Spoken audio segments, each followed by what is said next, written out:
Vidyasri Subramaniam thought for the day. ஒரு சின்ன பையனும் அவங்க தாத்தாவும் பேசிக்கிறாங்க. அந்த சின்ன பையன் கேட்குறாங்க, தாத்தா வாழ்க்கைனா என்னங்க தாத்தா, வாழ்க்கைனா என்னன்னு எனக்கு புரியலையே, எக்ஸ்பிளைன் பண்ணுறீங்களா அப்படின்னு சொல்கிறாப்புல. தாத்தா சொல்கிறாரு, நான் சொல்கிறேன், நம்ம அப்புறம் அதை பற்றி பேசலாம் அப்படின்னு சொல்கிறாரு. அப்புறம் வேற கேட்குறாங்க, சொல்லுங்கள் தாத்தா அப்படின்னோடனே, சரி நான் உனக்கு அப்புறமே தெளிவாக சொல்கிறேன், காலையில் மார்க்கெட் போகலாமா அப்படின்னு கேட்குறாரு.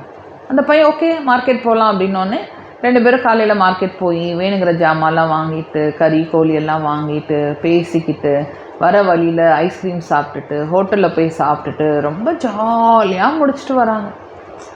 வந்தோடனே பையன் விடலை, தாத்தா அதான் மார்க்கெட்லாம் போயிட்டு வந்துட்டோம்ல, இப்போ சொல்லுங்கள் வாழ்க்கைனா என்ன அப்படின்னு சொன்னோடனே தாத்தா சொல்கிறாரு, வாழ்க்கைனா ஒன்றுமே இல்லைப்பா, நம்ம எல்லா வேலையும் முடிச்சுட்டு வீட்டுக்கு வரோம்ல அதுதான் வாழ்க்கை அப்படின்னோடனே இந்த பையனுக்கு புரியல, என்ன தாத்தா சொல்கிறீங்க, எல்லா வேலையும் முடிச்சுட்டு வீட்டுக்கு வரதான் வாழ்க்கை அப்படின்னோடனே, ஆமாப்பா இப்போது நம்ம மார்க்கெட் போனோம் இல்லையா, மார்க்கெட் போய் என்ன பண்ணோம், நமக்கு வேணுங்கிற ஜாமான்லாம் வாங்கணும். அந்த மாதிரி மார்க்கெட்டுக்கு பல பேர் வராங்க.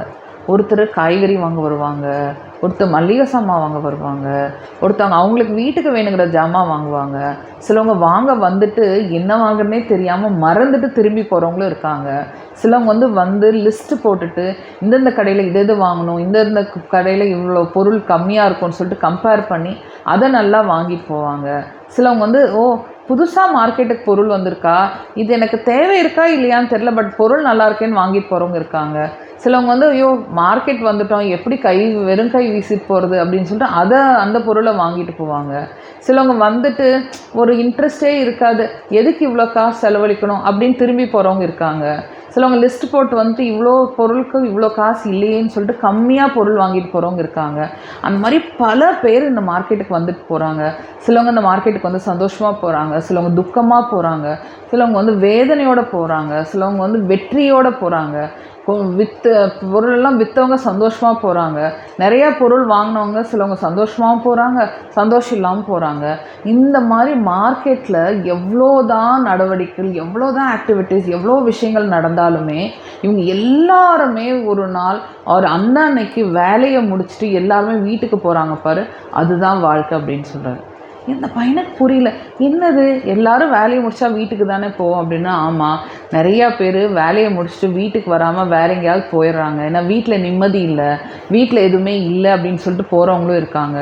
ஆனால் நம்ம எந்த வேலை செஞ்சாலும் அவங்கவுங்க கூட்டுக்குள்ளே அவங்கவுங்க இடத்துக்கு வந்தால் தான் அவங்கவுங்களுக்கு நிம்மதி அப்படின்னு சொல்லிட்டு நிறைய பேர் புரியாமல் அந்த புரியாமல் எங்கே நிம்மதி இருக்குதுன்னு தெரியாமல் தேடிக்கிட்டே இருப்பாங்க.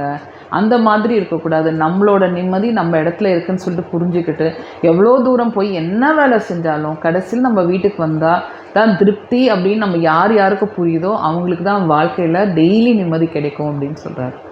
இந்த கதை எனக்கு ரொம்ப பிடிச்சிது. உங்களுக்கு பிடிச்சதான்னு எனக்கு தெரியல, ஆனால் இது எப்படி உங்களுக்கு ரிலேட் பண்ண முடியுமோ ரிலேட் பண்ணிக்கோங்க. எனக்கு இந்த கதை ரொம்ப பிடிச்சிது. ஓகே, ஸோ இந்த கதை பிடிச்சவங்க கமெண்ட் பாக்ஸில் பிடிச்சிருக்குன்னு போடுங்க, பிடிக்காதவங்க பிடிக்கலன்னு போடுங்க. எதாக இருந்தாலும் கமெண்ட் பாக்ஸில் கமெண்ட் பண்ணுங்கள். என்னோடய ஸ்டோரிஸ்லாம் உங்களுக்கு பிடிச்சிருந்தா லைக் பண்ணுங்கள், ஷேர் பண்ணுங்கள், சப்ஸ்கிரைப் பண்ணுங்கள். முக்கியமாக ஃப்ரெண்ட்ஸை சப்ஸ்கிரைப் பண்ண சொல்லுங்கள். ஓகே.